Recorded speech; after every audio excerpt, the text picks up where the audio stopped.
Hello and welcome to the Fun Kids Bookworms podcast. My name is Bex and I love books, which is pretty handy because this week I've got a lot of them. On the way we'll be talking to Molly Arbuthnott about Peanut the hamster. We'll be chatting about SKYE McKenna's brand new book Sea Witch. We've got Sally Gardner telling us about Pernickety Boo. But first, it is Adam Kay. Now I'm a big old fan of Adam and this is his first fiction book for kids. It's Dextor Proctor, the 10-year-old doctor, and it's very funny indeed. So I'm joined right now by writer Adam Kay. Adam, how you doing? I'm great, Bex. How's it going? It's so good, thank you.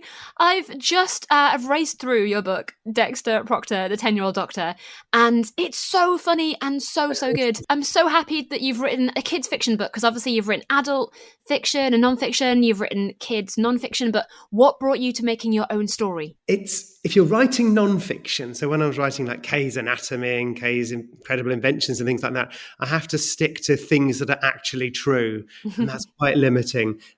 So if I want to have a 10-year-old doctor or have someone whose car gets filled with baked beans or a terrible diarrhea situation affecting all the teachers in a school, I can't write about that. But if I make up a story myself, then it's all to play for. I mean, if anybody's listening, they are all things in the book. I don't want to spoil too many things, but yeah, all of those fun things happen in the pages of Dexter's life. And also, your jokes are very funny as well. Let's not discount the writing, because I've got to say, reading it, I was chuckling away to myself. Is it hard to write a funny book for kids, or did it just come really naturally to you?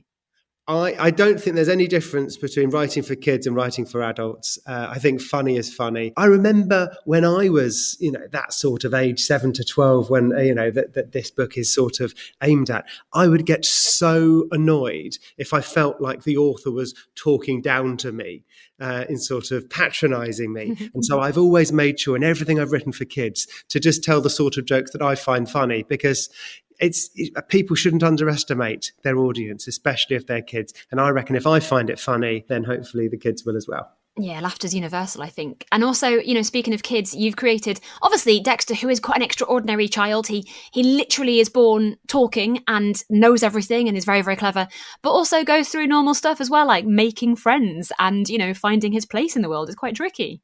Yeah, I mean, I think when I was a kid, I slightly struggled to fit in, and that's something that I suspect a lot of people listening and who read the book will also relate to. And I just wanted to have this guy who, even though he had absolutely everything going for, he's a super mega genius, he's probably the smartest person who's ever existed, and yet he still struggles. He wants to be a lot more normal in inverted commas than he is, but I reckon who wants to be normal? We can all just be ourselves. Absolutely, which I think is kind of what Rupi also says to him, and his gran as well. His granny Bet is very much like, no, just you be you. And, Be you, yeah. Why not? In the book as well, you do mention there is one thing I do have a problem with, which is the incredible flavour combinations of food that Dexter eats. I'm talking avocado, Pringle pizzas, Toblerone and mushroom combinations. Are they things you eat, or is that just a fun thing for you? No. So I thought that was just a funny quirk that he could have alongside everything else, sort of slightly dysfunctional taste buds. Dexter is like me in a lot of ways in that he's an absolute genius, cleverest person who's ever lived. But no, we do differ slightly on our food choices. I loved it so much. Can we expect more from Dexter, or do you think his adventures are kind of like just in the hospital and just done? Or do we expect more from him and his villainous, nemesis, I suppose? His nemesis, his multiple nemesis. He did make a couple of enemies in this book. There's Toby Tanner, who was at school, who used to be the smartest kid and then suddenly became number 2. And then there's my favourite of the villains, who's Dr. Drake, who used to be Doctor of the Week in the hospital and has decided that children should not be doctors. And they conspire against poor Dexter, and calamities ensue, and hopefully hilarity ensues as well. But in terms of other stuff, I'm nearly finished writing the second instalment in the series of Dexter. And I really, really hope that the people enjoy it, and then that'll encourage me to maybe write some more after that. Every author who comes to Fun Kids, I do a little quick fire round of questions, if that's okay, Adam. Of course. just to get a little figure out of who you are as an author, find out more about you. So first up, super easy, books or Kindles? I'm a book person. I wish I was a Kindle person because I carry lots of books with me on holiday, but I actually get a bit of a headache when I read from screens too much. So it's good old-fashioned trees for me. Yeah, no, me too. Heroes or villains? Oh, villains. Heroes are so boring. That was one of the quickest answers I've had. Normally people are like, oh, I don't know because I like to write one, but I like to read the other. But straight away, you're in there. No. I like it. Film adaptation or TV adaptation? Ooh, now that is a tricky one. I'm going to say TV adaptation because some of my favourite adaptations of books have been on the telly rather than film, including my very favourite one of all, which is called This Is Going to Hurt by Adam Kay.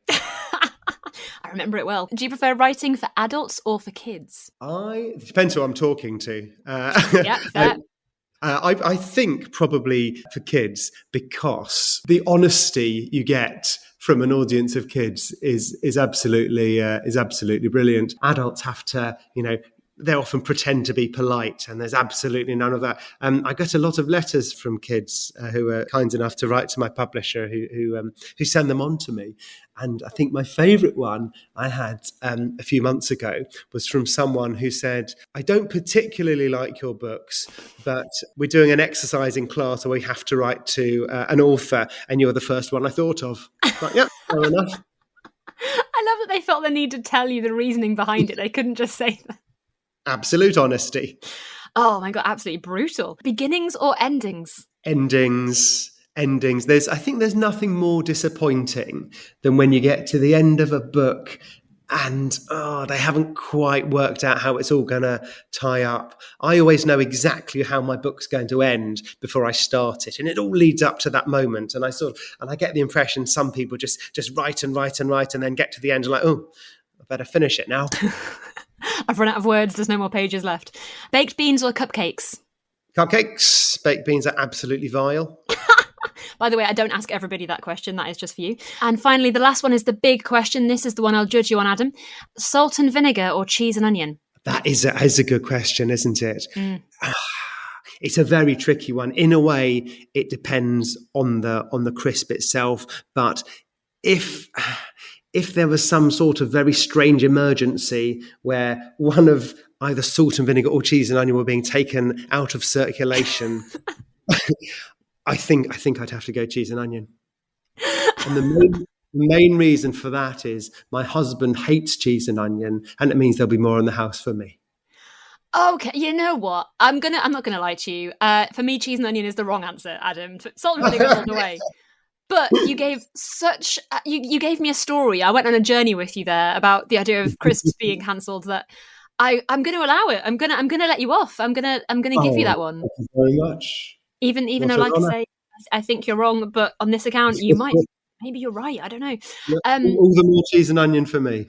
You can have all of the portions that I get. I'll send them your way, Adam, if that's helpful. Very much. Well, thank you so much for telling us all about Dextor Proctor, the 10-year-old doctor. Everybody should read it. It's dead fun. And I'm guessing it is out right now in all bookshops and all libraries, online, everywhere you can go to, right? Everywhere you want to find it, you can find it. Thank you so much to Adam for telling us all about his new book. Next up, we've got a rather unusual umbrella in Pernickety Boo. I am joined right now by author Sally Gardner. Hey, Sally, how you doing?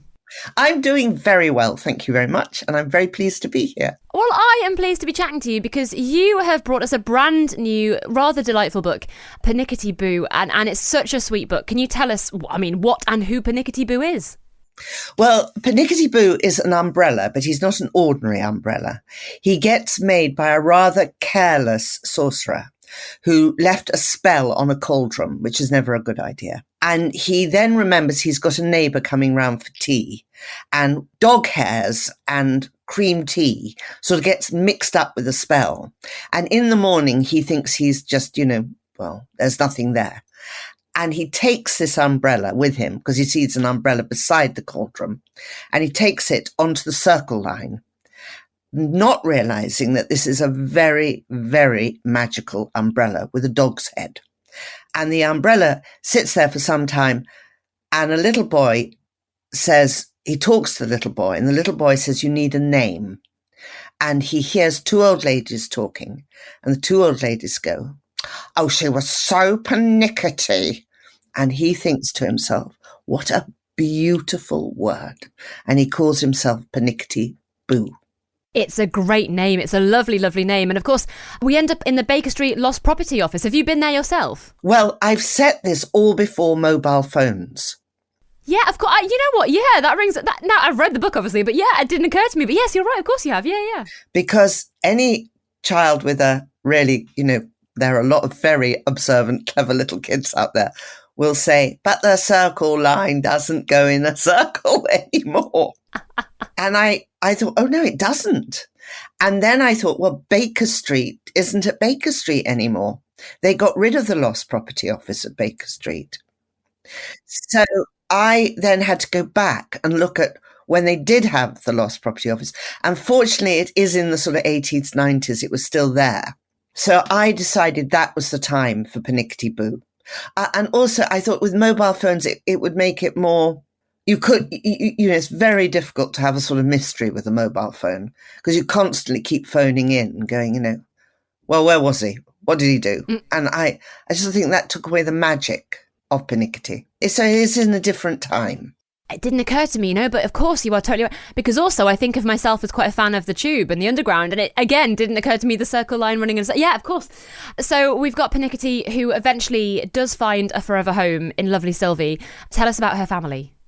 Well, Sylvie's family is not unusual, but I suppose in the time I've written it, it was unusual. She has two mums. One's called Georgie, and the other one's always known as Mum. And I'm sure she has a name. I'm afraid I can't recall her name. She's always called Mum. And, they're two lesbians. They're two gay women living happily together with a child. And it's a very good family. And it's a family full of love.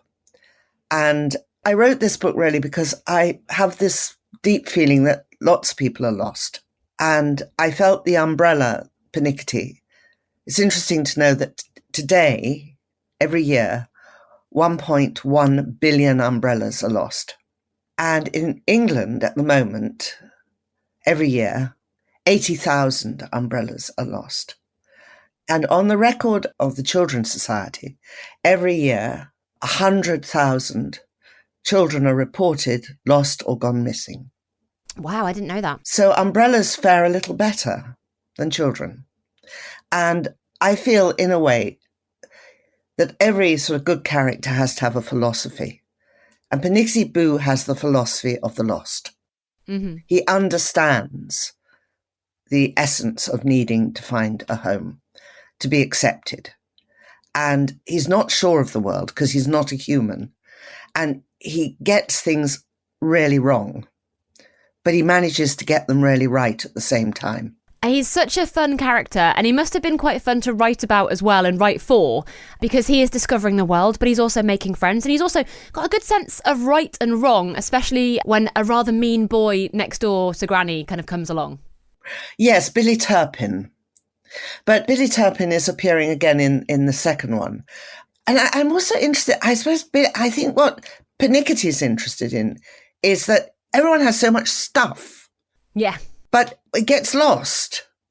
And why do people have so much stuff? In a way, it's a question I ask myself, as I have so much stuff that I constantly lose. And my children say, a pared down life, Mum, might be. Matt, you know what? Speaking of umbrellas, I pride myself on not losing stuff. I don't. And then I lost my umbrella 2 weeks ago, and I was furious with myself. And I'm a bit like Pernickety. I'm hoping my umbrella has gone on to have a happy life somewhere and is having an adventure. But I do miss it, and I feel furious at myself for losing it. But yeah, hopefully, now I've read Pernickety Boo, I'm like, perhaps... I mean, I'm not a sorcerer, so I haven't brought it to life. But hopefully it's gone to someone else who needs it. Yes, and also this bumblestick is the most extraordinary piece of equipment. This is really what cracked me, was when I started looking into how umbrellas are made. They're phenomenally complicated. Phenomenally. And they have been around for over 4,000 years in one shape or form. They started, obviously, with a leaf over your head, but they developed and developed and developed. And now they are, apart from your mobile phone, which, another magician toy.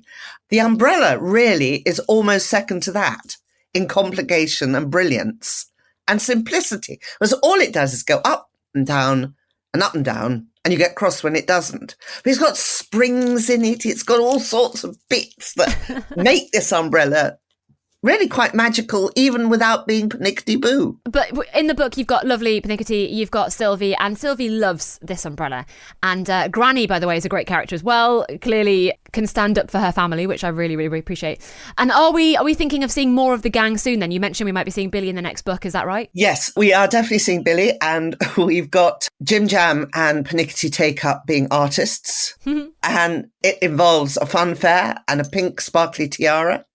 And I'm enjoying it immensely. I'm sort of nearly there on it, but I take it very slowly. Somebody said this really good thing to me. Do humour, but do it lightly and do it in the morning. And the minute you start thinking of something serious, stop. And wow. I think that it makes it slow, but it's true. If you go in with a heavy heart to write this, you have to find that, moment in your day that you can just go in there and go, yeah. And it may not last that long, but it's got to be there. And you've got to keep, much like Pernickety, you've got to keep those sparks going. You have. And then you can write that book. Yeah. Yeah. It is such a beautiful book, and Pernickety is a lovely character. We also, before we go, need to shout out about the illustrations as well. Those pictures are beautiful. They're beautiful. They're lovely. And Chris brought Pernickety to life. Yeah. Yeah. I mean, I think it's a beautiful little book, and I just hope it hits the hearts of children. It absolutely will. I hope so.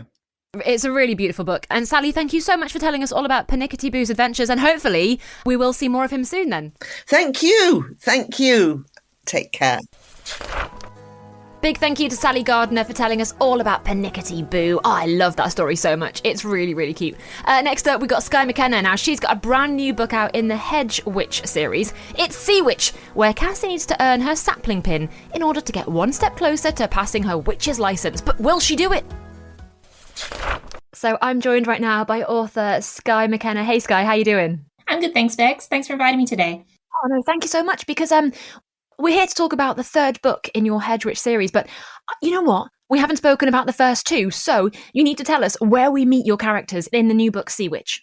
Yes, so the Hedge Witch series actually starts with the book Hedge Witch, in which Cassie Morgan, she's 12 years old at the time, escapes from her really quite horrible boarding school, and she runs away to live in the village of Hedgeley. And Hedgeley is quite a special village. It's actually on the border with the land of Ferry, where all the sort of fairy creatures and magic come from.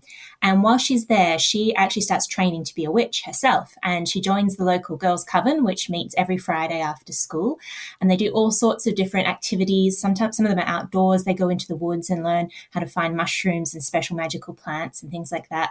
And so Cassie's training is going really well at the moment, but she's ready to take up to the next step of her training and earn her sapling pin, because the coven works a little bit like scouts or guides, and you've got to move through the ranks and earn these different badges and these different skills. And as she's preparing for her sapling pin, she gets a letter from her cousin Sebastian, who lives in Cornwall. And her cousin says, come down for the holidays. I'm really bored. I'd like some company. But also there's something weird going on here, and I think it has something to do with fairies.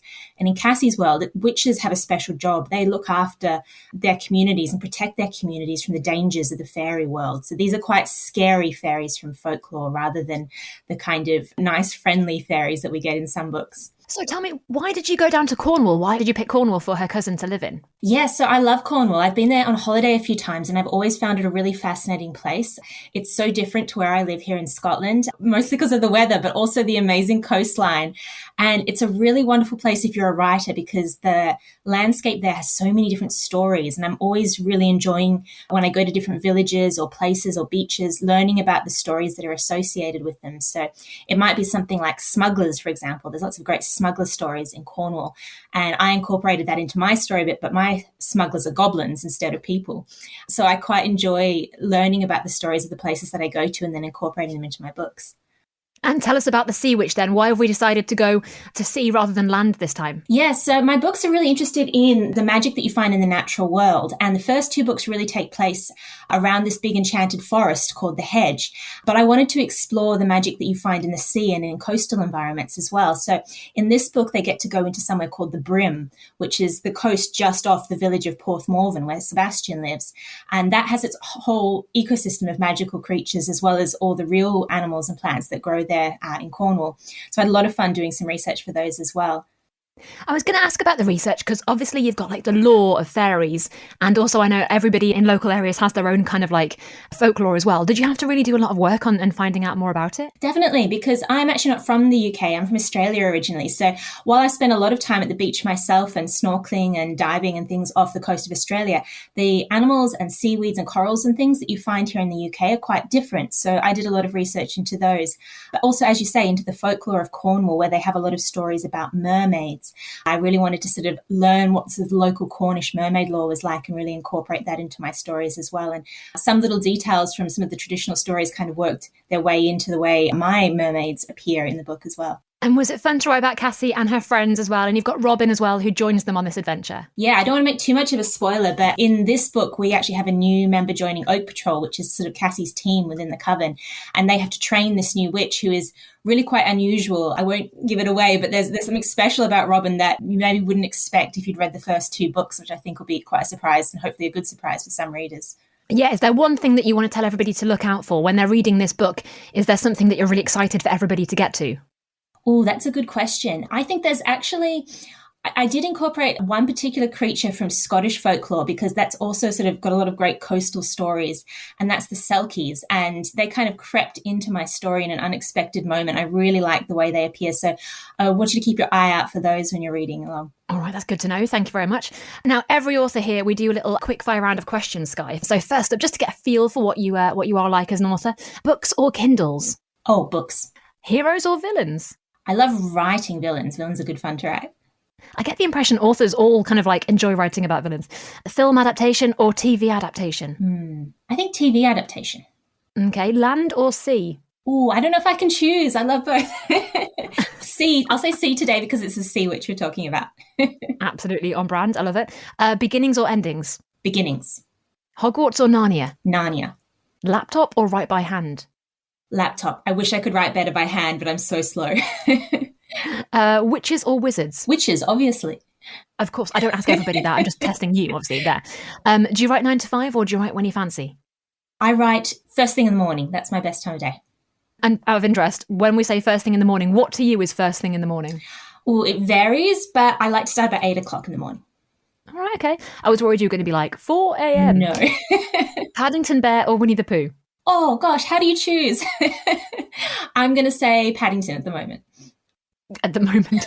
And finally, the big one, salt and vinegar or cheese and onion? Definitely salt and vinegar, no question. Yes! In fact, in my book, there's a salt and vinegar reference, so keep an eye out for that as well. Yes. Salt and vinegar is the best. We all know it. I do ask everybody that question just to get a feel for them.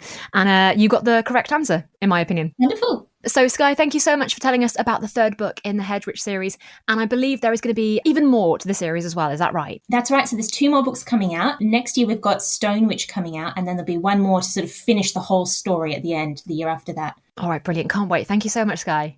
My pleasure. Thanks so much, Bex. Okay, then it's time to talk to Molly Arbuthnott. Now, Molly is the last author to join us today. She's telling us all about all of her animal books, including Peanut the Hamster and Oscar the Ferry Cat. I am joined right now by author Molly Arbuthnott. Hello, Molly. How are you doing? Hi, very well, thank you. Now, we are here today to talk about so many books that you have out at the moment. Peanut the Hamster is the first one that I'm going to talk about because that's the one I've read the most recently. Can you tell us a little bit about this book and what happens to Peanut?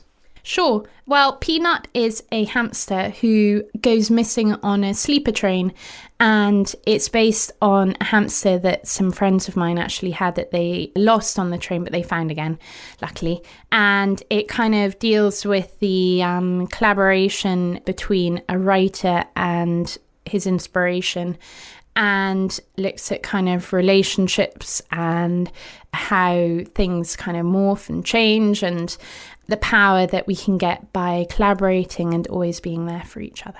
Yeah, because in the book, you've got Paul, who is, I want to say the owner of Peanut, but it feels like Peanut is his own person. And they collaborate on books together. And when Peanut goes missing, it means Paul can't write his books anymore. Exactly. Well, Peanut gives Paul the ideas, the inspiration for his stories he runs in his hamster wheel, and that is connected to Paul's typewriter, and that kind of gives it gives the typewriter and Paul the ideas. And so Paul is kind of a bit lost when Peanut is not there anymore. Now, you said this was inspired by somebody who really did lose their hamster on a train. On a sleeper train. Wow, yeah. That's incredible. They found it again, though. I know. Well, they were very lucky. Absolutely. Yeah.